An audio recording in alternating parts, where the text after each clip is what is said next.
Hello साथियों, कैसे हो आप सभी। उम्मीद है आप सभी अच्छे होंगे। मैं हरबेंद्र एक बार फिर से आप सभी साथियों का अपने परिवार हर क्लास 24 में आपका स्वागत करता हूं। आज बात करेंगे जितने भी अभ्यर्थी जो यूपी होमगार्ड एग्जाम की तैयारी कर रहे हैं उनके लिए ये वीडियो बहुत ही महत्वपूर्ण और इम्पोर्टेंट वीडियो है। आप इस वीडियो को बहुत ही ध्यानपूर्वक से देखें और पूरा एंड तक देखें, क्योंकि ये आपके लिए बहुत ही जरूरी और बहुत ही महत्वपूर्ण वीडियो है। आपकी एक क्लास रोजाना यानी शाम को 5 बजे अपने यूट्यूब चैनल पर अपलोड की जाती है। तो आप रोजाना अपनी यानी ये क्लास शाम 5 बजे, कितने बजे, शाम 5 बजे अपने इस यूट्यूब चैनल पर से रोजाना देख सकते हैं। सबसे जो आपका पहला प्रश्न है वो आपका दिल्ली स्थित जंतर मंत्र का निर्माण करवाया था। ऑप्शन ए जयपुर के जयसिंह प्रथम ने, ऑप्शन बी जयपुर के जयसिंह द्वितीय ने, ऑप्शन सी बिशन सिंह ने, ऑप्शन डी राम सिंह प्रथम ने। इस प्रश्न का उत्तर बताएं। इस प्रश्न का उत्तर क्या होगा? तो इस प्रश्न का जो उत्तर सही होगा वो आपका सही होगा ऑप्शन आपका यानी बी, जयपुर के जयसिंह द्वितीय ने। दिल्ली स्थित जंतर मंत्र का निर्माण यानी किस महाराजा ने करवाया था? तो जयपुर के जयसिंह द्वितीय ने इसका निर्माण कराया था। आपको बता दें कि दिल्ली स्थित जंतर मंत्र का निर्माण 1724 में, कब? 1724 में, यानी ये यानी महाराजा जयसिंह द्वितीय ने करवाया था। और ये इमारत भारत की यानी काफी यानी पुरानी इमारत है। तो आप इसे जरूर ध्यान रखें, क्योंकि ये अपने आप में काफी महत्वपूर्ण और इम्पोर्टेंट प्रश्न है। तो आप इसे जरूर ध्यान रखें। अगला आपका प्रश्न है प्रश्न नंबर 2। साहित्य के प्रख्यात समर्थक राजा भोज किस वंश से जुड़े थे? Option A Chalukya, option B Chola, option C Paramara, option D Pala. इस प्रश्न का उत्तर बताएं। इस प्रश्न का उत्तर क्या होगा? तो इस प्रश्न का जो उत्तर सही होगा वो आपका क्या होगा? तो ऑप्शन आपका सही हो जाएगा। कौन सा? तो ऑप्शन आपका सही हो जाएगा सी परमार। साहित्य के प्रख्यात समर्थक राजा भोज किस वंश से जुड़े थे? तो आपके परमार वंश से जुड़े थे। और आपको बता दें परमार वंश राजाओं ने मालवा की राजधानी धारा नगरी में, किसमें, यानी मालवा की राजधानी धारा नगरी में, किसमें, यानी धारा नगरी में 9वीं शताब्दी से लेकर के 14वीं शताब्दी पूर्व तक राज किया। कब तक? यानी 9वीं शताब्दी से लेकर के 14वीं शताब्दी तक। तो ये अपने आप में काफी इंपोर्टेंट और महत्वपूर्ण प्रश्न है। तो आप इसे जरूर ध्यान रखें। अगला प्रश्न है प्रश्न नंबर 3। निम्नलिखित में से किसने कड़व वंश की नींव रखी? Option A Rudradaman, option B Menander, option C Vasudeva, option D Pushyamitra. आप इस प्रश्न का उत्तर बताएं। इस प्रश्न का उत्तर क्या होगा? तो इस प्रश्न का जो उत्तर सही होगा वो आपका सही होगा। कौन सा? तो ऑप्शन आपका सही हो जाएगा सी वासुदेव। निम्नलिखित में से कड़व वंश की यानी नींव किसने रखी थी? तो आपको बता दें कि इसकी नींव वासुदेव ने रखी थी। किसने? वासुदेव में। और वासुदेव ने कड़व वंश की नींव रखी थी। और उन्होंने कब? तो 73 ईसा पूर्व में। कब? 73 ईसा पूर्व में अंतिम शुंग सम्राट देवभूति की हत्या करके। किसकी हत्या करके? शुंग वंश सम्राट देवभूत की हत्या करके, क्या करके? हत्या करके क्या रखी? इसकी नींव रखी। तो आप इसे जरूर ध्यान रखें। इसकी तो कड़व वंश की नींव रखी थी। ये अपने आप में काफी महत्वपूर्ण प्रश्न है। तो आप इसे जरूर ध्यान रखें। अगला प्रश्न है प्रश्न नंबर 4। किस सम्राट के शासन काल के दौरान जयपुर में हवा महल का निर्माण किया गया था? Option A Rana Pratap Singh, option B Ashok, option C Sawai Pratap Singh, option D Chandragupta Maurya. इस प्रश्न का उत्तर बताएं। इस प्रश्न का उत्तर क्या होगा? साथ के साथ जितने भी अभ्यर्थियों ने अभी तक अपने यूट्यूब चैनल को सब्सक्राइब नहीं किया है तो जरूर कर लें, जिससे क्या होगा कि जैसे ही हम इस वीडियो को अपलोड करेंगे या आपकी यूपी होमगार्ड से संबंधित कोई भी सूचना आएगी तो आपको तुरंत नोटिफिकेशन मिल जाएगी। इसलिए आप जरूर सब्सक्राइब कर लें। इस प्रश्न का जो उत्तर होगा वो आपका क्या होगा? तो ऑप्शन आपका सही हो जाएगा सी सवाई प्रताप सिंह। क्या? यानी सवाई प्रताप सिंह के शासन काल में यानी जयपुर में हवा यानी महल का निर्माण किया गया था। साथ के साथ आपको बता दें कि हवा महल का निर्माण 1799, कब? 1799 जयपुर के शासक महाराजा सवाई प्रताप सिंह के शासन काल में यानी इसका निर्माण किया गया। इसे सिटी पैलेस के विस्तार के रूप में डिजाइन किया गया। किसके? यानी सिटी पैलेस के विस्तार के रूप में क्या किया गया, डिजाइन किया गया। तो आप इसे जरूर ध्यान रखें। साथ के साथ आपको बता दें कि ये काफी यानी महत्वपूर्ण और इम्पोर्टेंट प्रश्न है। और ये जो हवा महल है, ये वास्तुकार लालचंद उस्ताद ने डिजाइन किया था। किसने डिजाइन किया था? लाल चंद उस्ताद ने ये क्या किया था, डिजाइन किया था। अगला प्रश्न, प्रश्न नंबर 5, भारत में प्रवेश करने से पहले शकों को किस आदिवासी समूह ने पराजित किया था? ऑप्शन ए द यानी यू चिश, ऑप्शन आपका बी यानी हुड, ऑप्शन आपका सी ग्रीक, ऑप्शन आपका डी पार्शियन। इस प्रश्न का उत्तर बताएं। इस प्रश्न का उत्तर क्या होगा? तो इस प्रश्न का जो उत्तर सही होगा वो आपका क्या होगा? तो इस प्रश्न का जो उत्तर सही होगा वो आपका सही होगा। तो ऑप्शन आपका सही हो जाएगा कौन सा? तो ऑप्शन आपका सही हो जाएगा ऑप्शन आपका ए द यूश यानी चिशने। किसने भारत में प्रवेश करने पहले शकों को किस आदिवासी समूह ने यानी पराजित किया था? तो ये बता दें आपको, द युश यूह चिश नामक आदिवासी समूह ने यानी पराजित किया था। यूह चिश एक यानी खाना बदोशी जनजाति थी। क्या थी? यूह चिश खाना बदेशी जनजाति थी। क्या थी? यानी खाना बदेशी जनजाति थी। और आपको बता दें कि ये काफी इंपोर्टेंट और महत्वपूर्ण प्रश्न है, तो आप इसे जरूर ध्यान रखें। जो यानी मध्य एशिया से आई थी। कहां से आई थी? मध्य एशिया से आई थी। और ये मतलब शकों को पश्चिम चीन से खदेड़ दिया था। किससे खदेड़ दिया था? पश्चिम चीन से क्या कर दिया था? खदेड़ दिया था। अगला प्रश्न, प्रश्न नंबर 6, छठी शताब्दी ईसा पूर्व के आसपास तक्षशिला में चिकित्सा शिक्षा किसने दी थी? Option A Paramhans, option B आपका पुनर्वसु आबे, ऑप्शन आपका सी प्राकृताप्य और पाणिनि। इस प्रश्न का उत्तर बताएं। इस प्रश्न का उत्तर क्या होगा? तो इस प्रश्न का जो उत्तर सही होगा वो आपका क्या होगा? तो इस प्रश्न का जो उत्तर सही होगा वो आपका सही होगा ऑप्शन आपका क्या? तो ऑप्शन आपका सही हो जाएगा, ऑप्शन आपका सही होगा पुनर्वस आत्रेय। किसने? यानी पुनर्वश आत्रेय ने। ऑप्शन बी आपका सही होगा, पुनर्वश आत्रेय ने क्या दी थी? तो आपकी यानी तक्षशिला में चिकित्सा शिक्षा किसने दी? तो आपकी यानी पुनर्वश आत्रेय ने दी थी। किसने दी थी? पुनर्वश आत्रेय ने दी थी। और आपको बता दें पुनर्वश आत्रेय अत्रि मुनि के पुत्र, किसके? अत्रि मुनि के पुत्र, अत्रि मुनि के पुत्र और आपके भारद्वाज मुनि के शिष्य थे। किसके शिष्य थे? भारद्वाज मुनि के क्या थे? ये शिष्य थे। तो ये आप अच्छे से ध्यान रखें क्योंकि ये अपने आप में काफी इंपॉर्टेंट प्रश्न है। और तक्षशिला विद्यालय में यानी चिकित्सा के प्रोफेसर थे। तो आप इसे जरूर ध्यान रखें क्योंकि ये अपने आप में काफी इंपॉर्टेंट और काफी महत्वपूर्ण प्रश्न है, तो आप इसे जरूर ध्यान रखें। अगला प्रश्न, प्रश्न नंबर 7, निम्नलिखित में से किसकी राजधानी बनारस में थी? ऑप्शन ए परमारा राजवंश, ऑप्शन बी गढ़वाल राजवंश, ऑप्शन सी चैमान राजवंश, ऑप्शन आपका डी पाल राजवंश। इस प्रश्न का उत्तर बताएं। इस प्रश्न का उत्तर क्या होगा? तो इस प्रश्न का जो उत्तर सही होगा वो आपके यानी क्या होगा? तो ऑप्शन आपका सही हो जाएगा कौन सा? तो ऑप्शन आपका सही हो जाएगा गढ़वाल वंश। यानी कौन सा? गढ़वाल वंश की राजधानी यानी क्या थी? तो आपकी बनारस थी। क्या थी? बनारस थी। और आपको बता दें जो ये गैरवाल वंश है ये यानी भारतीय उप महाद्वीप की एक क्षत्रिय शक्ति थी। क्या थी? एक क्षत्रिय शक्ति थी। और आपको बता दें 11वीं और 12वीं शताब्दी के दौरान ये उत्तर प्रदेश और बिहार के यानी वर्तमान भारतीय राज्यों के हिस्सों में शासन किया था। किसमें किया था? तो ये आपका उत्तर प्रदेश और आपका क्या? बिहार। उत्तर प्रदेश और बिहार के यानी राज्यों में क्या किया था? शासन किया था। और उनकी राजधानी वाराणसी में स्थित थी। कहाँ पर स्थित थी? तो वाराणसी में स्थित थी। तो आप इसे जरूर ध्यान रखें क्योंकि ये अपने आप में काफी इंपोर्टेंट और महत्वपूर्ण प्रश्न है। अगला प्रश्न है प्रश्न नंबर 8, निम्नलिखित में से कौन सी 8वीं शताब्दी ईस्वी में दक्षिण पूर्व एशिया में स्थापित शैलेंद्र साम्राज्य का हिस्सा नहीं था? ऑप्शन ए आपका मलय, ऑप्शन आपका बी श्रीलंका, ऑप्शन आपका सी जावा, ऑप्शन आपका डी सुमात्रा। इस प्रश्न का उत्तर बताएं। इस प्रश्न का उत्तर क्या होगा? तो इस प्रश्न का जो उत्तर होगा वो आपका सही होगा ऑप्शन आपका बी श्रीलंका।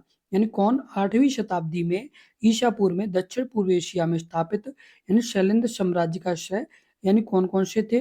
तो मलय, जावा और सुमात्रा थे। क्या थे?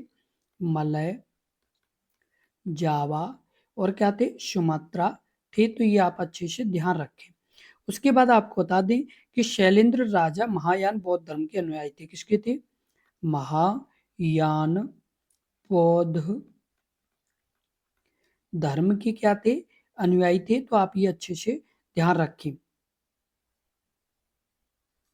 अगला प्रश्न, प्रश्न नंबर 9, यानी प्राचीन भारतीय इतिहास के अनुसार शुल्ब सूत्र निम्नलिखित में से किससे संबंधित था? ऑप्शन ए विज्ञान, ऑप्शन बी वास्तुकला, ऑप्शन सी ज्यामिति, ऑप्शन डी अर्थशास्त्र। इस प्रश्न का उत्तर बताएं। इस प्रश्न का उत्तर क्या होगा? तो इस प्रश्न का जो उत्तर सही होगा वो आपका क्या होगा? तो ऑप्शन आपका यानी सही हो जाएगा, वो आपका सही हो जाएगा, ऑप्शन आपका यानी ज्यामिति। कौन सा? ज्यामिति।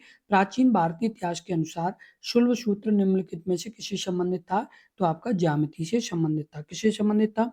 तो ज्यामिति से संबंधित था।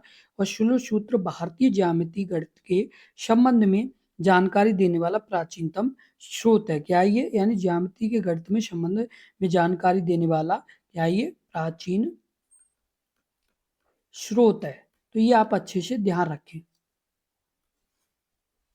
अगला प्रश्न है प्रश्न नंबर 10, चैतन्य महाप्रभु निम्नलिखित में से किस धार्मिक संप्रदाय से संबंधित थे? ऑप्शन ए शैव, ऑप्शन बी आपका क्या यानी ऑप्शन बी वैष्णव, ऑप्शन सी आपका तंत्र, ऑप्शन डी आपका कपालिक।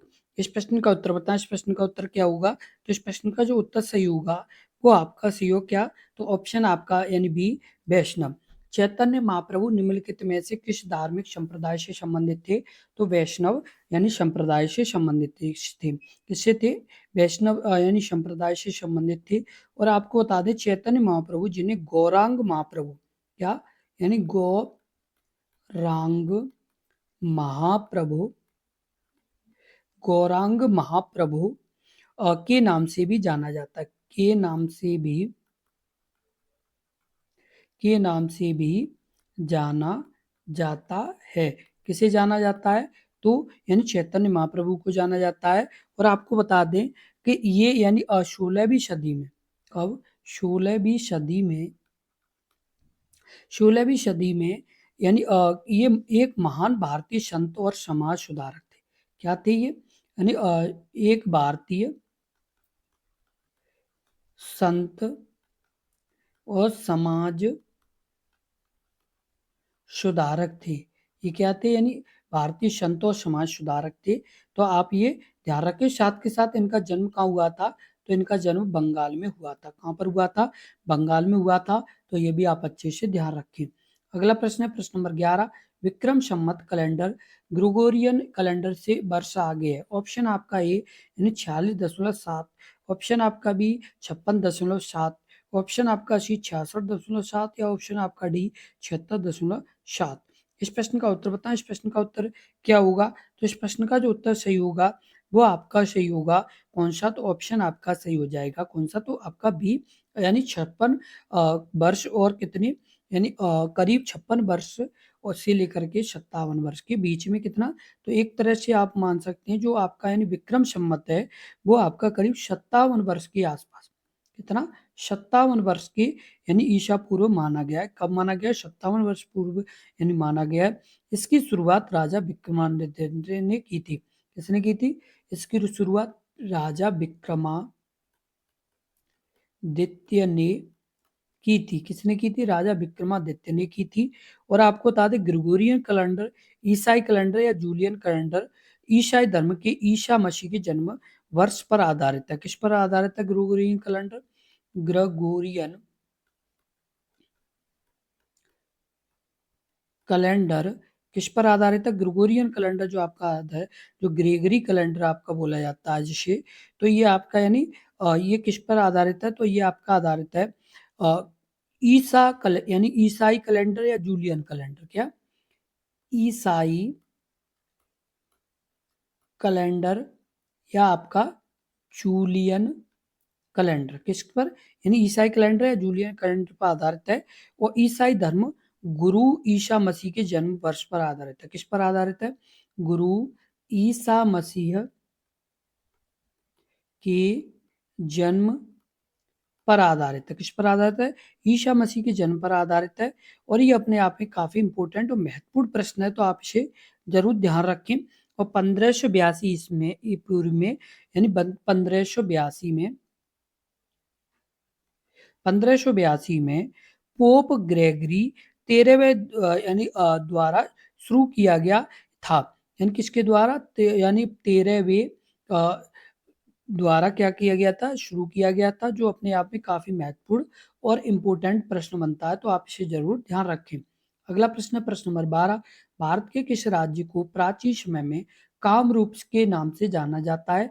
ऑप्शन आपका ए असम, ऑप्शन आपका बी उड़ीसा, ऑप्शन आपका सी बिहार, ऑप्शन आपका डी पश्चिम बंगाल। इस प्रश्न का उत्तर बताएं। इस प्रश्न का जो उत्तर होगा वो आपका क्या होगा? यानी जो भारत के किस राज्य को प्राचीन समय में कामरूप के नाम से जाना जाता है, तो ये किसे जाना जाता है? तो इस प्रश्न का जो उत्तर सही होगा वो आपका किसे जाना जाता है? तो ये आपका यानी असम राज्य को जाना जाता है। किसे जाना जाता है? असम राज्य को जाना जाता है। और आपको बता दें कि ये जो कामरूप है, ये वर्तमान में किस यानी आपके यानी किस नाम से जाना जाता है? तो ये आपका असम नाम से जाना जाता है। और साथ के साथ आपको बता दें कि ये यानी काफ़ी इम्पोर्टेंट और महत्वपूर्ण प्रश्न है। किस तरह का प्रश्न है? काफ़ी इम्पोर्टेंट और महत्वपूर्ण प्रश्न है, तो आप इसे ज़रूर ध्यान रखें। और आपको बता दें ये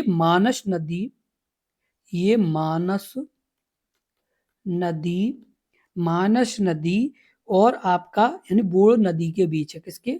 बोड़ नदी के बीच है। किसके बीच है? ये बोड़ नदी के बीच है, तो आप ये अच्छे से ध्यान रखें।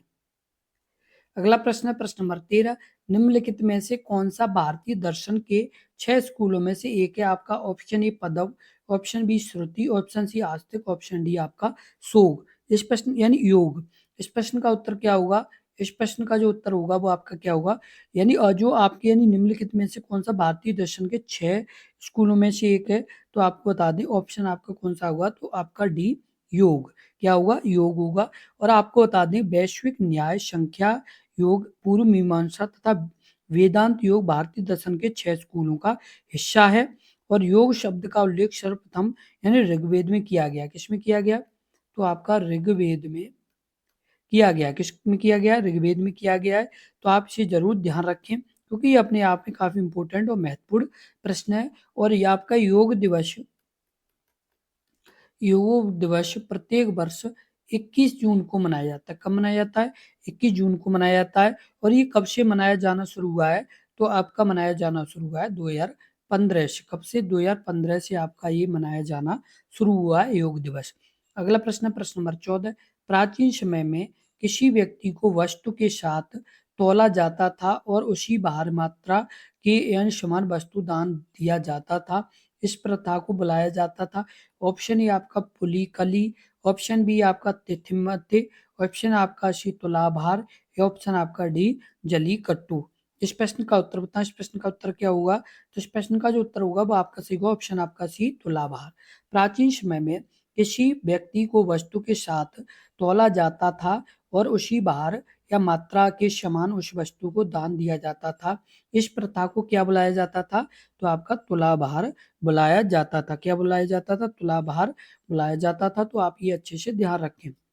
अगला प्रश्न है प्रश्न नंबर 15, पुरातत्वविद बीबी लाल ने मेरठ जिले के हस्तिनापुर में कब खुदाई कराई थी? ऑप्शन ए 1962 से 63, ऑप्शन बी 1957 से 58, ऑप्शन सी 1951 से 52, ऑप्शन डी आपका 1949 से 1950। इस प्रश्न का उत्तर बताएं। इस प्रश्न का उत्तर क्या होगा? तो इस प्रश्न का जो उत्तर सही होगा वो आपका क्या होगा? तो ऑप्शन आपका सही हो जाएगा कौन सा? तो ऑप्शन आपका सही हो जाएगा कौन सा? तो ऑप्शन आपका सी 1951 से 52। कब? यानी 1951 से 52 में ये खुदाई कराई गई थी। और आपको बता दें कि ये अपने आप में काफ़ी अच्छा और महत्वपूर्ण प्रश्न है, तो आप इसे ज़रूर ध्यान रखें, क्योंकि ये आपका जैसे उत्तर प्रदेश से संबंधित प्रश्न है, तो इसमें आपका प्रश्न पूछा जा सकता है, तो आप इसे ज़रूर ध्यान रखें। साथ के अगला प्रश्न है प्रश्न नंबर 16, महाभारत युद्ध यानी दिनों तक चला। Option A 18, option B 17, option C 19, option D आपका 21। इस प्रश्न का उत्तर बताएं। इस प्रश्न का उत्तर क्या होगा? तो इस प्रश्न का जो उत्तर सही होगा वो आपका सी होगा, ऑप्शन आपका क्या? तो ऑप्शन आपका ये 18 दिन के लिए। महाभारत का युद्ध कितने दिनों तक चला? तो ये आपका कितने दिन तक चला? तो ये आपका करीब 18 दिनों तक चला। कितने दिनों तक? 18 दिनों तक चला। तो ये आप अच्छे से ध्यान रखें, क्योंकि ये आपका काफ़ी महत्वपूर्ण प्रश्न है। ये भी प्रश्न आपका एग्जाम में पूछा जाता है, तो आप इसे ज़रूर ध्यान रखें। साथ के साथ आपको बता दें कि ये किसके बीच हुआ था? तो ये हुआ था कौरव और आपके यानी किसके बीच? तो पांडव के बीच। कौरव और पांडवों के बीच ये यानी युद्ध हुआ था, जो करीब आपका 18 दिन तक चला था।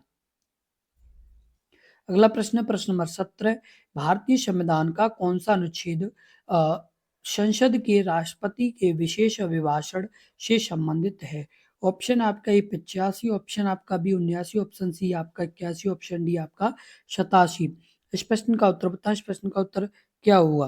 तो इस प्रश्न का जो उत्तर सही होगा वो आपका सही होगा कौन सा? तो ऑप्शन आपका सही हो जाएगा कौन सा?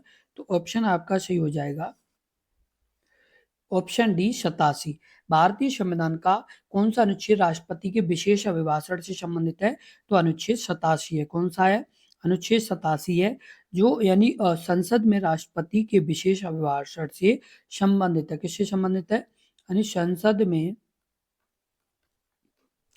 राष्ट्रपति की विशेष अभिभाषण से संबंधित है। किससे संबंधित है? विशेष अभिभाषण से संबंधित है। इसके अंतर्गत राष्ट्रपति लोकसभा के लिए प्रत्येक आम चुनावों के बाद तथा प्रत्येक वर्ष के प्रथम सत्र के आरंभ में संसद के दोनों सदनों में अभिभाषण करेंगे। क्या करेंगे? यानी अभिभाषण करेंगे। किसके यानी अनुच्छेद का प्रयोग करके? तो 87। ये आप अच्छे से ध्यान रखें। अगला प्रश्न, प्रश्न नंबर 18, भारतीय संविधान का कौन सा अनुच्छेद राष्ट्रपति द्वारा शपथ या प्रतिज्ञा से संबंधित है? ऑप्शन आपका ए 65, ऑप्शन बी आपका 60, ऑप्शन सी आपका 70, ऑप्शन डी आपका 55। इस प्रश्न का उत्तर बताएं। इस प्रश्न का उत्तर क्या होगा? तो इस प्रश्न का जो उत्तर सही होगा वह आपका सही होगा ऑप्शन आपका बी 60। भारतीय संविधान का कौन सा अनुच्छेद राष्ट्रपति द्वारा शपथ या प्रतिज्ञा से संबंधित है? तो आपका 60 है। कौन सा है? 60 है, जिसमें आपकी क्या है? जो अपने पद ग्रहण करने से पहले भारत के मुख्य न्यायाधीश, कौन? भारत के मुख्य न्यायाधीश, मुख्य न्यायाधीश, मुख्य न्यायाधीश तथा उनकी अनुपस्थिति में उच्चतम न्यायालय के उपलब्ध सबसे वरिष्ठ, कौन? सबसे वरिष्ठ वरिष्ठ यानी न्यायाधीश के समक्ष शपथ लेंगे। अगला प्रश्न है प्रश्न नंबर 19, निम्नलिखित में से किन गणतंत्र दिवस के अवसर पर राजपथ पर भाषण देते हैं? ऑप्शन ए भारत के प्रधानमंत्री, ऑप्शन बी भारत के राष्ट्रपति, ऑप्शन सी दिल्ली के उपराज्यपाल, ऑप्शन डी आपका यानी भारत के उपराष्ट्रपति। इस प्रश्न का उत्तर बताओ। इस प्रश्न का उत्तर क्या होगा? तो इस प्रश्न का जो उत्तर सही होगा वो आपका सही होगा क्या? तो ऑप्शन आपका सही हो जाएगा कौन सा? तो ए भारत के प्रधानमंत्री। निम्नलिखित में से यानी कौन क्या करते हैं? तो आपके यानी गणतंत्र दिवस के अवसर पर राजपथ पर भाषण देते हैं, तो कौन देते हैं? तो भारत के यानी राष्ट्रपति देते हैं। आपको बता दें प्रतिवर्ष गणतंत्र दिवस 26 जनवरी, क्या 26 जनवरी के अवसर पर भारत के राष्ट्रपति यानी राजपथ पर राष्ट्रीय ध्वज फहराते हैं। क्या फहराते हैं? राष्ट्रपति क्या फहराते हैं? राष्ट्रपति राष्ट्र ध्वज, राष्ट्रीय ध्वज, और क्या करते हैं? यानी अपने भाषण देते हैं। क्या देते हैं? अपने भाषण देते हैं। और आपको बता दें कि 26 जनवरी 1950 को, कब? 26 जनवरी 1950 को यानी संविधान पूर्णतः लागू हुआ था। क्या हुआ था? संविधान पूर्णतः लागू हुआ था। कब हुआ था? तो 1950 में। कब? 26 जनवरी को। और एक और आपको महत्वपूर्ण डेट आपको बता दें कि 26 यानी जनवरी 1930 में। कब? 26 जनवरी 1930 में, 26 जनवरी 1930 में पंडित जवाहरलाल नेहरू जी के द्वारा लाहौर में रावी नदी के तट पर तिरंगा फहराया गया था। किस पर फहराया गया था? रावी नदी के तट पर। और कब? तो 1930 में फहराया गया था। तो ये आप अच्छे से ध्यान रखें। अगला प्रश्न है प्रश्न नंबर आपका 20, निम्नलिखित में से किस अनुच्छेद में भारतीय राष्ट्रपति के निषेधाधिकार का वर्णन है? ऑप्शन ए आपका अनुच्छेद 122, ऑप्शन बी अनुच्छेद आपका 114, ऑप्शन सी अनुच्छेद 145, ऑप्शन डी अनुच्छेद 111। इस प्रश्न का उत्तर बताएं। इस प्रश्न का उत्तर क्या होगा? तो इस प्रश्न का जो उत्तर होगा वो आपका सी होगा, ऑप्शन आपका डी 111। किसमें? 111 में है। आपको बता दें कि जो यानी 111 अनुच्छेद है, इसमें क्या है तो आपके यानी जैसे 3 प्रकार के यानी वीटो पावर हैं। क्या है? 3 प्रकार के वीटो पावर हैं। कौन-कौन से हैं आपका? पूर्ण वीटो, उसके अलावा दूसरा कौन-सा है? तो दूसरा आपका है निलंबनकारी वीटो। कौन-सा? निलंबनकारी वीटो। तीसरा कौन-सा है? तो पॉकेट वीटो। कौन-सा है? Pocket veto. तो 3 प्रकार के वीटो पावर हैं। अब जैसे आपको बता दें पूर्ण वीटो का क्या मतलब है? इसका पूर्ण वीटो का मतलब है आपका वो क्या है? तो पूर्ण वीटो का मतलब होता है विधेयक पर सहमति को रोकने की शक्ति को पूर्ण वीटो कहा जाता है। क्या कहा जाता है? यानी जैसे विधेयक पर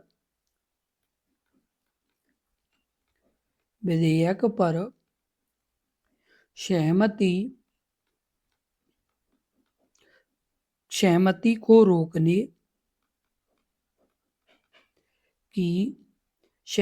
रोकने की यानी क्या? तो शक्ति को पूर्ण वीटो कहा जाता है। की शक्ति को क्या कहा जाता है? तो पूर्ण वीटो कहा जाता है। वहीं पर निलंबनकारी वीटो की बात की जाए, किसकी? निलंबनकारी वीटो की। तो जो निलंबनकारी वीटो होती है वो क्या होती है आपकी? तो विधानमंडल द्वारा पारित विधेयक को पुनर्विचार के लिए विधानमंडल को वापस करना। क्या करना? यानी जो आपका यानी विधानमंडल के द्वारा जैसे कोई विधेयक राष्ट्रपति के पास आता है तो वो पुनर्विचार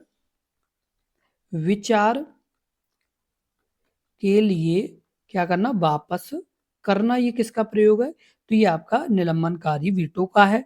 वहीं पर पॉकेट वीटो की बात की जाए तो पॉकेट वीटो का मतलब है विधेयक पर कार्रवाई न करके राष्ट्रपति की शक्ति को पॉकेट वीटो कहा जाता है। यानी एक तरह से जो कोई विधेयक है, पॉकेट वीटो किसे कहा जाता है? तो पॉकेट वीटो का मतलब है जैसे किसी विधेयक को यानी क्या न करने पर किसी विधेयक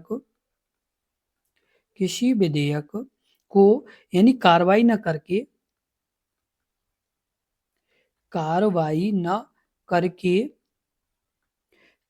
करके राष्ट्रपति की शक्ति को पॉकेट वीटो कहा जाता है। अगला प्रश्न, प्रश्न नंबर आपका 21। भारतीय संविधान का अनुच्छेद 123 निम्नलिखित में से किसे अध्यादेश अधिनियमित यानी करने की शक्ति प्रदान करता है? ऑप्शन ए प्रधानमंत्री, ऑप्शन बी राष्ट्रपति, ऑप्शन सी उपराष्ट्रपति, ऑप्शन डी लोकसभा अध्यक्ष। इस प्रश्न का उत्तर बताएं। इस प्रश्न का उत्तर क्या होगा? तो इस प्रश्न का जो उत्तर सही होगा वो आपका क्या होगा? तो ऑप्शन आपका सही हो जाएगा बी राष्ट्रपति। कौन? यानी भारत के जो राष्ट्रपति हैं वो क्या करते हैं? तो भारत के राष्ट्रपति अध्यादेश अधिनियमित करने का शक्ति प्रदान करते हैं। कौन करते हैं? 123 राष्ट्रपति। और वहीं पर बात की जाए जैसे आपकी यानी अध्यादेश की, और वहीं पर बात की जाए जैसे राज्यपाल के अध्यादेश जारी करने की, तो राज्यपाल 213 का अनुच्छेद का प्रयोग करके क्या करते हैं? अध्यादेश जारी करने की शक्ति प्रदान करते हैं। और ये अपने आप में काफी महत्वपूर्ण है। तो आप ये जरूर ध्यान रखें क्योंकि ये अपने आप में काफी जरूरी और इम्पोर्टेंट आपका प्रश्न बनता है। अगला प्रश्न, प्रश्न नंबर 22। भारतीय संविधान राष्ट्रपति के 3 प्रकार के आपातकालों की घोषणा कर यानी अधिकार देता है। इनमें से कौन सा उनमें शामिल नहीं है? ऑप्शन ए आपका 352 राष्ट्रीय आपात, ऑप्शन बी आपका 360 आपका वित्तीय आपात, ऑप्शन आपका सी यानी कौन सा? तो 356 राज्य में आपातकाल राष्ट्रपति शासन, ऑप्शन आपका डी अनुच्छेद 358 सार्वजनिक स्वास्थ्य आपातकाल। इस प्रश्न का उत्तर बताएं। इस प्रश्न का उत्तर क्या होगा? तो इस प्रश्न का जो उत्तर सही होगा वो आपका होगा ऑप्शन आपका डी। ये जो अनुच्छेद 358 है ये सार्वजनिक स्वास्थ्य आपातकाल, ये मतलब कोई भी ऐसा आपातकाल नहीं है। तो आप इसे जरूर ध्यान रखें। केवल 3 प्रकार के होते हैं आपका, एक राष्ट्रीय आपात, दूसरा वित्तीय आपात, तीसरा राष्ट्रपति शासन। ये अपने आप में काफी महत्वपूर्ण जानकारी है तो आप इसे जरूर ध्यान रखें। अगला प्रश्न है प्रश्न नंबर 23। निम्नलिखित में से कौन सी शर्त भारत के राष्ट्रपति पद का उम्मीदवार होने के लिए अनिवार्य नहीं है? ऑप्शन ए आपका संसद में 10 वर्ष का अनुभव होना चाहिए। ऑप्शन बी भारत का नागरिक होना चाहिए। ऑप्शन सी आपका कोई भी लाभ का पद ग्रहण नहीं करना चाहिए। या ऑप्शन डी 35 वर्ष की आयु पूरी होनी चाहिए। इस प्रश्न का उत्तर बताएं। इस प्रश्न का उत्तर क्या होगा? तो इस प्रश्न का जो उत्तर है वो आपका सी ऑप्शन आपका ये संसद में 10 वर्ष का अनुभव होना चाहिए। ये क्या है? ये मतलब कोई भी उम्मीदवार के लिए, जो राष्ट्रपति के पद के उम्मीदवार के लिए यानी अनिवार्य ऐसा कोई नियम नहीं है। यानी आपके भारत के नागरिक होना चाहिए, ये नियम है। कोई लाभ पद ग्रहण नहीं होना चाहिए और उसके बाद 35 वर्ष की आयु पूरी होनी चाहिए। ये तीनों नियम किसके लिए? तो भारत के राष्ट्रपति पद के उम्मीदवार के लिए तीन यानी महत्वपूर्ण नियम है। तभी यानी क्या है कि वो एक राष्ट्रपति के पद का चुनाव लड़ सकते हैं। उसके बाद अगला प्रश्न है, प्रश्न नंबर आपका 24। राष्ट्रपति के इस समुदाय के 2 सदस्यों को लोकसभा में नामांकित यानी कर सकते। Option A Anglo Indian, option B जनजातीय, ऑप्शन सी अनुसूचित जाति वर्ग, ऑप्शन डी आपका पारसी। इस प्रश्न का उत्तर बताएं। इस प्रश्न का उत्तर क्या होगा? तो इस प्रश्न का जो उत्तर सही होगा वो आपका क्या होगा? ऑप्शन आपका ए एंग्लो इंडियन। राष्ट्रपति के समुदाय के 2 सदस्यों को लोकसभा में नामित कर सकते। तो ये आपका कितने? तो आपका यानी 2। और आपको बता दें कि ये आपके किस अनुच्छेद के तहत? तो 331 अनुच्छेद के तहत राष्ट्रपति यानी 2 लोकसभा में क्या कर सकते? तो ये यानी मनोनीत कर सकते। लेकिन ये हुआ क्या कि ये आपका यानी 104वें संविधान संशोधन के तहत, और ये आपका कितना? 104वां संविधान संशोधन। वहीं पर विधेयक की बात की जाए तो 126वां विधेयक, कितना? 126वां विधेयक। और ये आपका कब आया? तो 2019 में। इसके तहत क्या हुआ कि एंग्लो इंडियन समुदाय के सदस्यों का मनोनयन क्या कर दिया गया? समाप्त कर दिया गया। क्या कर दिया गया? समाप्त कर दिया गया। 2019 के बाद से फिर राष्ट्रपति 2 सदस्यों को क्या नहीं करते? मनोनीत नहीं करते। इस बात का आप ध्यान रखें। अगला प्रश्न है, प्रश्न नंबर 25। भारतीय संविधान का अनुच्छेद 72 निम्नलिखित में से किस से संबंधित है? ऑप्शन ए राष्ट्रपति की क्षमा के करने की शक्ति, ऑप्शन बी आपका भारत के उच्चतम न्यायालय की संरचना और क्षेत्राधिकार, ऑप्शन सी आपका प्रधानमंत्री को नियुक्ति, ऑप्शन डी आपका विवाह को स्वतंत्र का अधिकार। इस प्रश्न का उत्तर बताएं। इस प्रश्न का उत्तर क्या होगा? तो इस प्रश्न का जो उत्तर होगा वो आपका सही होगा। कौन सा? तो ऑप्शन आपका सही हो जाएगा ए राष्ट्रपति की क्षमा करने की शक्ति। क्या? राष्ट्रपति की क्षमा करने की शक्ति किसमें? तो आपकी अनुच्छेद, राष्ट्रपति की क्षमा करने की शक्ति आपकी किसमें? तो अनुच्छेद कौन से में है? तो अनुच्छेद आपके यानी 72 के अंतर्गत है। किसके? 72 के अंतर्गत है। तो आप इसे जरूर ध्यान रखें क्योंकि अपने आप में काफी इंपॉर्टेंट प्रश्न है। तो आप इसे जरूर ध्यान रखें। अगला प्रश्न है, प्रश्न नंबर आपका 26। भारतीय संविधान का इनमें से कौन सा अनुच्छेद राष्ट्रपति के कार्यकाल से संबंधित है? ऑप्शन ए आपका अनुच्छेद 35, ऑप्शन बी आपका अनुच्छेद 56, ऑप्शन सी आपका अनुच्छेद 54, ऑप्शन डी आपका अनुच्छेद 53। इस प्रश्न का उत्तर बताएं। इस प्रश्न का उत्तर क्या होगा? तो इस प्रश्न का जो उत्तर सही होगा वो आपका सही होगा। कौन सा? तो ऑप्शन आपका सही हो जाएगा। कौन सा? तो ऑप्शन आपका सही हो जाएगा अनुच्छेद 56। कौन सा? अनुच्छेद 56 सही हो जाएगा। भारत के संविधान का इनमें से कौन सा अनुच्छेद राष्ट्रपति के कार्यकाल से संबंधित है? तो आपका अनुच्छेद कौन सा है? तो आपका 56 है। और आपको साथ के साथ बता दें कि जो आपके जैसे 53, कौन से 53 को बता दें। उसके बाद आपको बता दें कौन सा ऐसे 53 में क्या है? तो संघ की कार्यपालिका की शक्ति राष्ट्रपति में होगी। क्या होगी? संघ की कार्यपालिका की शक्ति किसमें होगी? राष्ट्रपति में होगी। उसके बाद अगला आपका है जैसे अनुच्छेद आपका 54। अनुच्छेद 54 में क्या? राष्ट्रपति के निर्वाचन से संबंधित। राष्ट्रपति के निर्वाचन से संबंधित। किससे संबंधित? राष्ट्रपति के निर्वाचन से संबंधित। उसके बाद आपका अगला कौन सा है? तो आपका अगला है वो आपका है 35। 35 किससे संबंधित है? तो ये सेना से संबंधित है। सेना के रिलेटेड इसमें कानून है। तो आप इसे जरूर ध्यान रखें। अगला प्रश्न, प्रश्न नंबर आपका 27। इनमें से किस भारतीय राज्य में कभी भी राष्ट्रपति शासन लागू नहीं हुआ? ऑप्शन ए आपका तमिलनाडु, ऑप्शन बी झारखंड यानी Uttarakhand, option C Jharkhand, option D आपका छत्तीसगढ़। इस प्रश्न का उत्तर बताएं। इस प्रश्न का उत्तर क्या होगा? तो इस प्रश्न का जो उत्तर सही होगा वो आपका सी होगा क्या, यानी इनमें से किस में यानी राष्ट्रपति शासन लागू नहीं आया, तो आपका छत्तीसगढ़ में नहीं हुआ है। किसमें नहीं हुआ है? तो छत्तीसगढ़ में यानी नहीं हुआ है। तो आप इसे जरूर ध्यान रखें, क्योंकि ये अपने आप में काफी महत्वपूर्ण और इम्पोर्टेंट प्रश्न है, तो आप इसे जरूर ध्यान रखें। साथ के साथ आपको बता दें कि जैसे तमिलनाडु में भी हो चुका है, उत्तराखंड में भी हो चुका है और झारखंड में, इन तीनों राज्यों में क्या हो चुका है? तीनों राज्यों में राष्ट्रपति शासन लागू हो चुका है। क्या हो चुका है? राष्ट्रपति शासन लागू हो चुका है। अगला प्रश्न, प्रश्न नंबर 28, भारत के राष्ट्रपति को शपथ कौन दिलाता है? ऑप्शन ए प्रधानमंत्री, ऑप्शन बी भारत का attorney general, option C Bharat के मुख्य न्यायाधीश, ऑप्शन डी उपराष्ट्रपति। इस प्रश्न का उत्तर बताएं। इस प्रश्न का उत्तर क्या होगा? तो इस प्रश्न का जो उत्तर सही होगा वो आपका क्या होगा? तो ऑप्शन आपका सही हो जाएगा सी, भारत के मुख्य न्यायाधीश। भारत के राष्ट्रपति को शपथ कौन दिलाता है? तो भारत के मुख्य न्यायाधीश दिलाते हैं। और ये किस अनुच्छेद के तहत? तो अनुच्छेद 60 के तहत। 60 के तहत इन भारत के राष्ट्रपति को यानी शपथ भारत के मुख्य न्यायाधीश दिलाते हैं।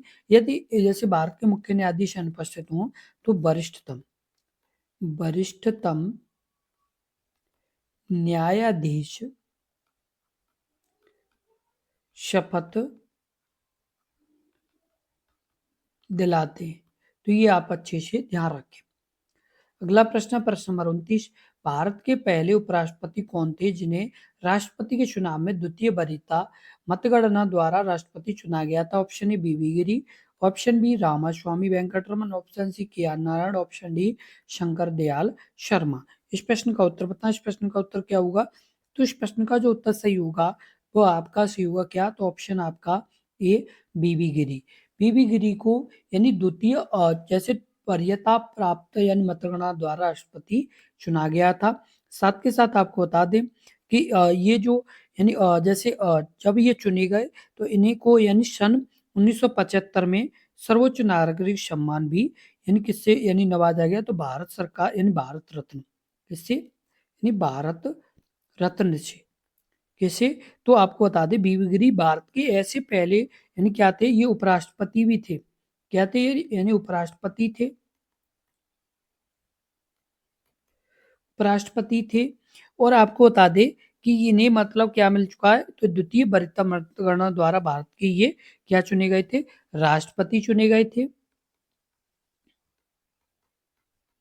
और आपको बता दें इनको सन 1975 में किससे? तो आपको भारत रत्न से सम्मानित किया गया। और आपको बता दें बीबी गिरी देश के तीसरे राष्ट्रपति तथा चौथे राष्ट्रपति थे। क्या थे? यानी तीसरे उपराष्ट्रपति और चौथे क्या थे? तो राष्ट्रपति थे। तो आप ये अच्छे से ध्यान रखें। अगला प्रश्न, प्रश्न नंबर 30, निम्नलिखित में से किसी भारत के राष्ट्रपति द्वारा नियुक्त नहीं किया जाता है? ऑप्शन ए राज्यों के मुख्यमंत्री, ऑप्शन बी उच्च न्यायालय के न्यायाधीश, ऑप्शन आपका सी भारत के मुख्य न्यायाधीश, ऑप्शन डी राज्यों के राज्यपाल। इस प्रश्न का उत्तर बताओ। इस प्रश्न का उत्तर क्या होगा? तो इस प्रश्न का जो उत्तर सही होगा वो आपका क्या होगा? तो ऑप्शन आपका सही हो जाएगा क्या, यानी निम्नलिखित में से किसी भारत के राष्ट्रपति नियुक्त नहीं किया जा सकता है? तो वो आपके यानी मुख्यमंत्री को नियुक्त नहीं किया जा सकता। किसे नहीं किया जा सकता है? तो मुख्यमंत्री को नियुक्त नहीं किया जा सकता है।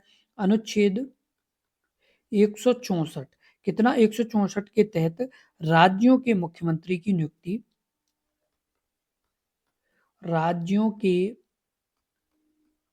मुख्यमंत्री की नियुक्ति की नियुक्ति राज्यों के मुख्यमंत्री की नियुक्ति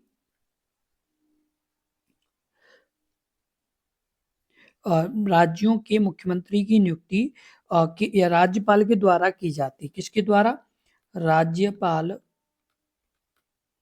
द्वारा की जाती। किसके द्वारा? राज्यपाल द्वारा की जाती। तो ये आप अच्छे से ध्यान रखें। अगला प्रश्न है प्रश्न नंबर 31। भारत का प्रथम महिला राष्ट्रपति कौन थी? यानी भारत की प्रथम महिला राष्ट्रपति कौन थी? Option A Pratibha Patil, option B Rajkumari Amrit Kaur, option C Sumitra Mahajan, option D Sucheta Kripalani. इस प्रश्न का उत्तर बताएं। इस प्रश्न का उत्तर क्या होगा? तो इस प्रश्न का जो उत्तर सही होगा वो आपका क्या होगा? यानी भारत की पहली महिला राष्ट्रपति कौन थी? तो इस प्रश्न का जो उत्तर सही होगा वो आपका क्या होगा? तो ऑप्शन आपका सही हो जाएगा कौन सा? तो ऑप्शन आपका ये प्रतिभा पाटिल। कौन थी? यानी भारत की पहली प्रथम महिला यानी राष्ट्रपति तो प्रतिभा पाटिल थी। और आपको बता दें कि जो प्रतिभा पाटिल थी तो इनका जन्म कब हुआ था? तो इनका जन्म 19 दिसंबर 1934 में हुआ। कब? 19 दिसंबर 1934 में हुआ। और ये आप कहाँ पर हुआ? तो महाराष्ट्र के जलगांव में। कहाँ पर हुआ था? जलगांव में, महाराष्ट्र के जलगांव में हुआ। और वह भारत की प्रथम महिला राष्ट्रपति बनी थी जिनका कार्यकाल 25 जुलाई, कब से? 25 जुलाई 2007 से 25 जुलाई 2007 से 25 जुलाई 2012 तक। कब तक? 25 जुलाई 2012 तक रहा। कब तक रहा? तो 25 जुलाई 2012 तक रहा। अगला प्रश्न है प्रश्न नंबर आपका 32। भारत के संविधान के अनुसार संघ के रक्षा बलों का प्रमुख कौन होता है? ऑप्शन ए थल सेनाध्यक्ष, ऑप्शन बी प्रधानमंत्री, ऑप्शन सी राष्ट्रपति, ऑप्शन डी रक्षा मंत्री। इस प्रश्न का उत्तर बताएं। इस प्रश्न का उत्तर क्या होगा? तो इस प्रश्न का जो उत्तर सही होगा वो आपका क्या होगा? तो ऑप्शन आपका सही हो जाए क्या? तो ऑप्शन आपका सही होगा राष्ट्रपति। भारत के संविधान के अनुसार संघ के राज्य यानी रक्षा बलों का प्रमुख कौन होता है? तो राष्ट्रपति होता है। और आपको बता दें कि ये अपने आप में काफी इंपॉर्टेंट और महत्वपूर्ण प्रश्न बनता है। किस तरह का बनता है? बहुत ही महत्वपूर्ण और इंपॉर्टेंट बनता है। जो आपकी यानी मेन सेना जैसे थल सेना, वायु सेना और कौन सी? नौसेना। इन तीनों सेनाओं के प्रमुखों की नियुक्ति जैसे किसके द्वारा की जाती है? तो आपकी यानी जैसे राष्ट्रपति। और वह युद्ध की समाप्ति की घोषणा भी करते हैं, किंतु यह संसद की अनुमति के अनुसार होता है। किसके अनुसार होता है? तो संसद की अनुमति के क्या होता है? अनुसार होता है। तो ये भी आप अच्छे से ध्यान रखें। अगला प्रश्न है प्रश्न नंबर 33। भारत के चौथे राष्ट्रपति कौन थे?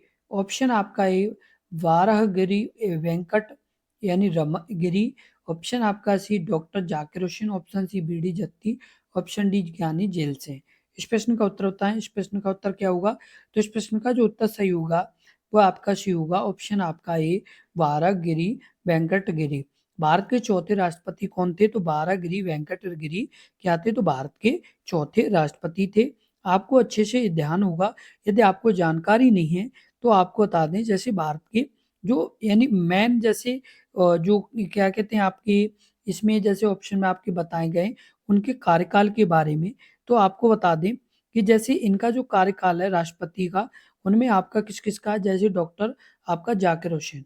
तो डॉक्टर जाकिर हुसैन का जो कार्यकाल है वो आपका है 13/5/1967 से 3/5/1967 तक। कब तक?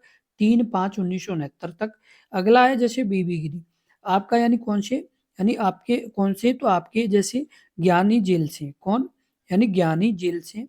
तो ज्ञानी जेल सिंह की बात कर ली जाए तो ज्ञानी जेल सिंह का जो कार्यकाल है वो आपका क्या है? तो 25/7/1982 से लेकर के 25/7/1987 तक।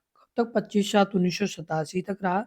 साथ के साथ आपको बता दें कि जैसे आपको यहाँ पर बी डी जत्ती ऑप्शन में दिख रहे हैं तो बी डी जत्ती 11 फरवरी 1977 से कब? 11 फरवरी 1977 से लेकर के कब तक? तो ये आपके 25 जुलाई 1977 तक। कब तक? 25 जुलाई 1977 तक ये यानी क्या रहे थे? तो ये राष्ट्रपति रहे थे, तो ये भी आपको बता दें। और ये कार्यवाहक राष्ट्रपति रहे थे। किस तरह के रहे थे? कार्यवाहक राष्ट्रपति रहे थे। तो ये आप अच्छे से ध्यान रखें, क्योंकि ये अपने आप में काफ़ी इम्पोर्टेंट और महत्वपूर्ण प्रश्न है, तो आप इसे ज़रूर ध्यान रखें। वहीं पर आपको बता दें, जैसे किसकी, तो आपको बता दें बीवी, जैसे आपके यानी बीवी जो गिरी, जिन्हें बोला जाता है वेंकट यानी गिरी, तो बीवी गिरी का जो कार्यकाल रहा वो आपका कितना रहा? तो बीवी गिरी का जो कार्यकाल रहा था वो आपका रहा था कब से कब तक? तो बीवी गिरी का कार्यकाल रहा था 3/5/1969 से 3/05/1969 से कब तक? तो ये आपका रहा था 20/7/1969 तक। कब तक रहा? 20/7/1969 तक ये इनका कार्यकाल रहा। अगला प्रश्न, प्रश्न नंबर 34, भारतीय मानक यानी शम्योत्तर या यमोत्तर 5 राज्यों से होकर के गुजरती है। इनमें से कौन सा उन 5 राज्यों में से एक नहीं? Option A Chhattisgarh, option B Andhra Pradesh, option C Orissa, option D Bihar.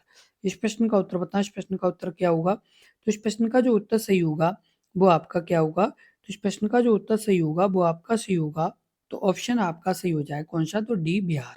क्या? यानी बिहार। जैसे भारतीय जो भारतीय मानक याम्योत्तर रेखा यानी इंडियन स्टैंडर्ड मेरिडियन 5 राज्यों से होकर के गुजरती है। इनमें से कौन सा राज्य नहीं है? तो बिहार नहीं है।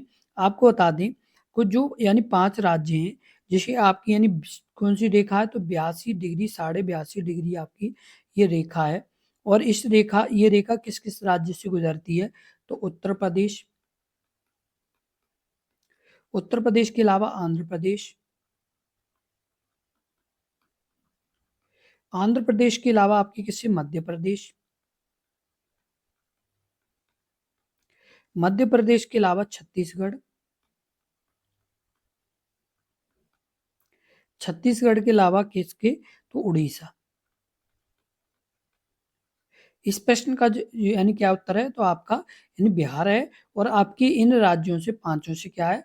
ये 82.5 डिग्री या जो यमोत्तर रेखा है वो आपकी गुजरती है। तो अब इस तरह का आपका प्रश्न आए तो अब आसानी से आप उत्तर दे पाएंगे। अगला प्रश्न है प्रश्न नंबर 35, भारत का सबसे लंबा समुद्र तट इनमें से किस शहर में स्थित है? Option A Mangalore, option B Cochin, option C Mumbai, option D Chennai. इस प्रश्न का उत्तर बताएं। इस प्रश्न का उत्तर क्या होगा? इस प्रश्न का उत्तर यानी कमेंट बॉक्स में लिखे इस प्रश्न का उत्तर क्या होगा? तो इस प्रश्न का जो उत्तर होगा वो आपका क्या होगा? तो ऑप्शन आपका सही हो जाएगा कौन सा? यानी जो भारत का सबसे लंबा यानी समुद्र तट है, तो इनमें से किस शहर में स्थित है? तो इस प्रश्न का जो उत्तर है वो आपका सी ऑप्शन आपका डी चेन्नई। किसका? यानी भारत का सबसे लंबा समुद्र तट चेन्नई का है। और चेन्नई किस राज्य में है? तो तमिलनाडु। किसमें? तमिलनाडु में है। और आपको बता दें कि चेन्नई शहर में स्थित मरीना बीच है। क्या है? यानी मरीना बीच, मरीना बीच है जो दर्शकों के लिए काफी यानी लोकप्रिय है। और आपको बता दें कि इसकी लंबाई करीब कितनी है? तो आपकी 13 किलोमीटर के आसपास है। कितनी है? 13 किलोमीटर के आसपास है। तो आप ये जरूर ध्यान रखें। अगला प्रश्न, प्रश्न नंबर 36, पश्चिम बंगाल देशों की 7 सीमाएं साझा करता है। Option A 1, option B 3, option C 4, option D 2। इस प्रश्न का उत्तर बताएं। इस प्रश्न का उत्तर क्या होगा? पश्चिम बंगाल कितने देशों की सीमाओं को साझा करता है? तो आपका यानी प्रश्न का जो उत्तर होगा वो आपका सही होगा, ऑप्शन आपका बी 3 देशों की। कितने देशों के? 3 देशों की सीमा साझा करता। कौन कौन से? बांग्लादेश, दूसरा कौन सा है? तो दूसरा आपका है भूटान। तीसरे की बात की जाए तो तीसरा आपका कौन सा है? तो नेपाल है। तो इन 3 देशों की यानी सीमाएं साझा करता है। वहीं आपके राज्यों की बात की जाए तो राज्यों से यानी 5 से, कितने? 5 राज्य से कौन कौन से वो राज्य आपके? तो उड़ीसा, यानी ओडिशा। दूसरा आपका कौन सा है? तो झारखंड। तीसरा आपका कौन सा है? तो बिहार। चौथा आपका कौन सा है? सिक्किम। और वहीं पर आपका यानी पांचवा कौन सा है? तो असम। तो 5 राज्यों से क्या करता है? पश्चिम बंगाल सीमा साझा करता है। अगला प्रश्न, प्रश्न नंबर 37, निम्नलिखित में से कौन सा राज्य भूटान के साथ अपनी सीमा साझा करता है? Option A Nagaland, option B Manipur, option C Arunachal Pradesh, option D आपका मेघालय। इस प्रश्न का उत्तर बताएं। इस प्रश्न का उत्तर क्या होगा? यानी निम्नलिखित में से कौन सा राज्य भूटान के साथ अपनी यानी सीमा साझा करता है? तो इस प्रश्न का जो उत्तर होगा वो आपका सी होगा, ऑप्शन आपका सी, अरुणाचल प्रदेश। कौन सा है? यानी अरुणाचल प्रदेश। और ये भारत का पूर्वोत्तर राज्य है। कौन सा राज्य? भारत का पूर्वोत्तर राज्य है। कौन? अरुणाचल प्रदेश। और आपको बता दें अरुणाचल प्रदेश का यानी अर्थ उगते सूर्य का पर्वत क्या है? यानी अर्थ उगते सूर्य का पर्वत, ये किसका अर्थ है? तो ये अरुणाचल प्रदेश का अर्थ है। इस प्रदेश की यानी सीमाएं दक्षिण में आपका क्या है? दक्षिण में बात की जाए तो आपका असम है। क्या है? असम है। और आपका यानी पूरब में आपकी बात की जाए, दक्षिण में असम, और क्या है आपका एक तरह से नागालैंड है। पूरब में आपका क्या है? तो पूरब में आपका म्यांमार है। तो ये आप अच्छे से ध्यान रखें। साथ के साथ आपको बता दें कि इसका गठन कब हुआ? तो इसका गठन 20 फरवरी 1987 को। कब? 20 फरवरी 1987 को हुआ। और इसकी राजधानी क्या है? तो राजधानी आपकी ईटानगर है।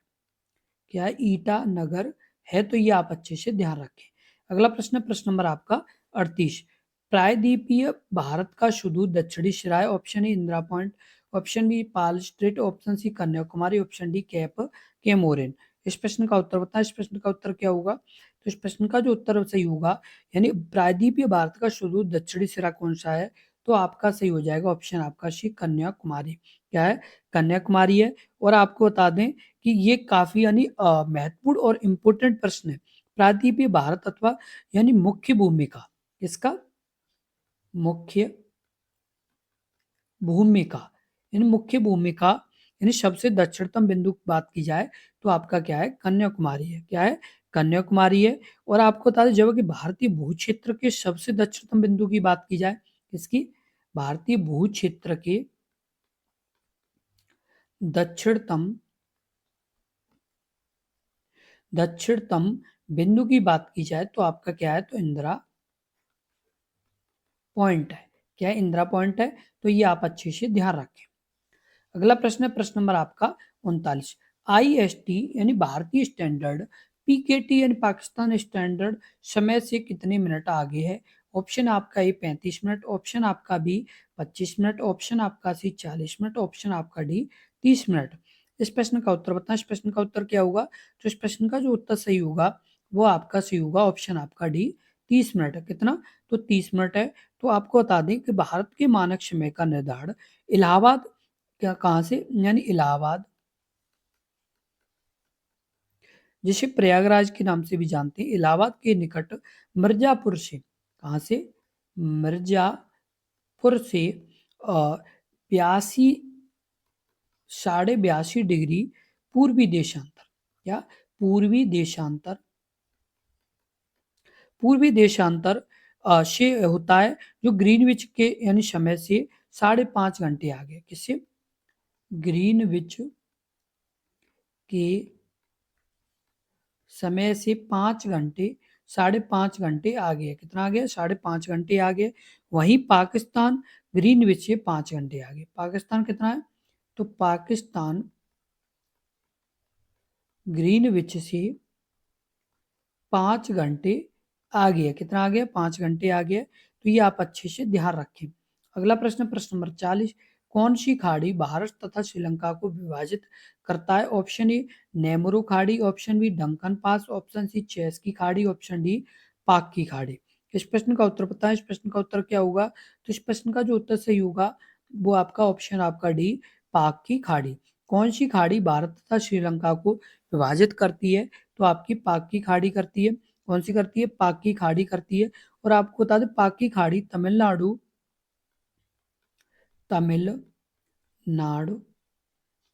तमिलनाडु और श्रीलंका के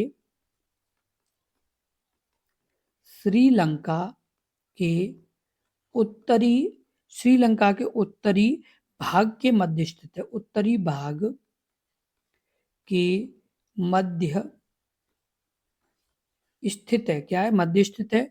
और इस खाड़ी की चौड़ाई 57 से 107 107 किलोमीटर है। कितनी? 57 से 107 किलोमीटर है।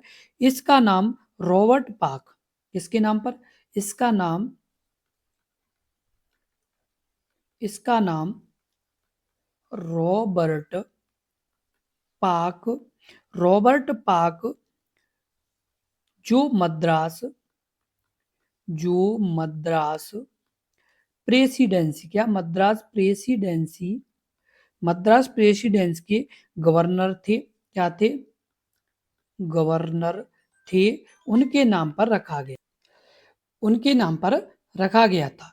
तो ये सभी आपके क्या है, बहुत ही इंपॉर्टेंट और बहुत ही महत्वपूर्ण प्रश्न है। तो जितने भी विद्यार्थी जो यूपी होमगार्ड एग्जाम की तैयारी कर रहे हैं, उन्हें बता दें कि ये वीडियो आपके लिए बहुत ही महत्वपूर्ण और इम्पोर्टेंट वीडियो है। यानी साथ के साथ आपको बता दें कि ये वीडियो आपके लिए जरूरी और बहुत ही महत्वपूर्ण वीडियो है। इस वीडियो में वे सभी यानी टॉपिक्स हैं जो आपके लिए जरूरी है। जैसे आपका संविधान, क्या? यानी संविधान। उसके बाद आपका इतिहास, उसके बाद आपका भूगोल, उसके बाद आपका क्या? स्टैटिक। ये आपके सभी टॉपिक्स किसमें? आपकी इसी वीडियो में कराए जा रहे हैं। उसके अलावा बात की जाए आपकी करंट अफेयर्स की, तो करंट अफेयर्स की करीब आपकी अभी तक 15 प्लस क्लासें हो चुकी हैं। कितनी? 15 प्लस क्लासें, वो भी किसमें? टॉपिक वाइज, जिसमें आपके जैसे सम्मेलन है, नोबेल पुरस्कार हैं, उसके अलावा आपकी जैसे सूचकांक हैं, उसके बाद आपकी बात की जाए तो ऐप हैं, पोर्टल हैं, उसके बाद युद्धाभ्यास हैं, उसके अलावा आपके यानी साइंटिफिक रिसर्च हैं। करीब 15 प्लस टॉपिक्स पर यानी वीडियो अपलोड कर दिए फिलहाल, यानी पिछले कुछ दिनों में, और साथ के साथ आपकी आगे भी की जाएगी। तो यदि आपने ये करीब 15 प्लस वीडियो जो हमने अपलोड कर दी है, यदि आपने अभी तक नहीं देखी है तो आप इन्हें जरूर देख लें। साथ के साथ आपकी उत्तर प्रदेश उत्तर प्रदेश स्पेशल क्लास, क्या? यानी उत्तर प्रदेश स्पेशल क्लास रोजाना अपने यूट्यूब चैनल पर अपलोड की जा रही है। तो आप उसे भी देखें। क्यों? क्योंकि आपके एग्जाम में कम से कम 10 प्लस प्रश्न, कितने? 10 प्लस प्रश्न आपके उत्तर प्रदेश से संबंधित पूछे जाएंगे। क्योंकि जब आपकी उत्तर प्रदेश की, यदि आपकी उत्तर प्रदेश की परीक्षा है, तो आपके उत्तर प्रदेश के तो प्रश्न पूछे जाना कंपलसरी है। क्योंकि ये कहीं जैसे ऑल इंडिया लेवल की तो परीक्षा है नहीं, ये केवल आपके उत्तर प्रदेश की ये परीक्षा है। उत्तर प्रदेश के अभ्यर्थी इसमें एग्जाम देंगे, तो आपके उत्तर प्रदेश से संबंधित तो प्रश्न पूछे ही जाएंगे। साथ के साथ आपके यूपी होमगार्ड से, इससे यूपी होमगार्ड से यूपी होमगार्ड से संबंधित जो आपके इन प्रश्न बनते हैं, उनकी अभी तक करीब 3 से 4 वीडियो अपलोड कर दी है। क्योंकि और भी आगे करेंगे, क्योंकि आपके करीब 3 से 4 प्रश्न इससे भी आपके पूछे जाएंगे यूपी होमगार्ड से। हमारा एक ही टारगेट है कि आपके सभी सब्जेक्ट को साथ लेके चलना। अगले कुछ दिनों में आपकी अर्थव्यवस्था से भी, इससे अर्थव्यवस्था से भी आपकी यानी प्रॉपर तरीके से ऐड कर दिया जाएगा आपके इसमें। तो जो ये आपकी बड़ी क्लास है, जो आपकी रोजाना शाम को 5 बजे, कितने बजे? 5 बजे, ये जो अपनी बड़ी क्लास है, इसमें रोजाना आपकी जो चल रही है, साथ के साथ आपकी उत्तर प्रदेश स्पेशल चल रही है। तो ये क्लास ही आपके लिए इसलिए रोजाना चल रही है कि आपके एग्जाम में जो ये 100 नंबर की जीके आएगी, कितने नंबर की? 100 नंबर की जो जीके आएगी, वो आपके इसी तरह के प्रश्न होंगे। उसके बाद आपको बता दें कि आपके यहाँ कितने प्रश्न होंगे? 100 प्रश्न होंगे। 100 प्रश्न होंगे। और यदि आपको करीब 85 प्लस का टारगेट लेके चल रहे हैं, यदि आप 85 प्लस का टारगेट लेके चल रहे हैं, क्योंकि आपकी क्या नहीं है, नेगेटिव मार्किंग नहीं है, और जब 85 प्लस का आप टारगेट लेके चल रहे हैं, तो आपको सभी सब्जेक्ट, यानी सभी सब्जेक्ट को पढ़ना होगा, यानी सभी विषय को क्या करना होगा? पढ़ना होगा। क्योंकि प्रत्येक का महत्व है। क्योंकि यदि आपने, जैसे अभी मान चलो आपकी यानी सबसे छोटी क्लास होगी, जैसे आपके होमगार्ड से संबंधित प्रश्न हो गए, तो आपके करीब 3 से 4 प्रश्न आएंगे। यदि आपके 3 से 4 प्रश्न यदि आपने नहीं कर पाए, तो एक तरह से क्या, आप 3 से 4 प्रश्न आप पीछे रह गए अन्य अभ्यर्थी से, जो यानी अच्छे से पढ़ेंगे। तो इस तरह से आप ये गलतियां ना करें। आप एक एक प्रश्न को भी कोशिश करें कि आपका सही हो। जो प्रश्न आप कर सकते हैं, उसे आप सही करने का प्रयास करें। कारण क्या है कि आपने यदि ये गलती कर दी, आपने सोचा कि नहीं कोई दिक्कत नहीं है, एक प्रश्न से क्या हो रहा है, एक प्रश्न से ये हो रहा है कि आपका सिलेक्शन नहीं होगा। क्या नहीं होगा? सिलेक्शन नहीं होगा। कारण कि आपकी जैसे अभी मान लो 1 नंबर आपका कम है, और आपके अन्य अभ्यर्थी का आपसे 1 नंबर ज्यादा है, यदि आपकी जैसे मेरिट मान लो 68 नंबर जा रही है, आपके 67, तो आपका सिलेक्शन होना क्या है, नामुमकिन है। क्यों? क्योंकि आप 1 नंबर पीछे हैं और 1-1 नंबर का जब आप ये महत्व समझने लगेंगे, तो समझ लो कि आपका एग्ज़ाम क्लियर होना ही है। क्यों? क्योंकि ये आपका क्या है, आप यानी मतलब सीरियस हो जाएँगे। वहीं पर अभ्यर्थी गलती क्या करते हैं कि अपने मतलब ऐसे ही पढ़ते रहते हैं, ना तो कोई सटीक और सही जानकारी वाली जगह पढ़ते हैं, ना ही यानी कोई प्रॉपर फ़ोकस होता है, तो ऐसे अभ्यर्थी कभी सिलेक्ट नहीं होते।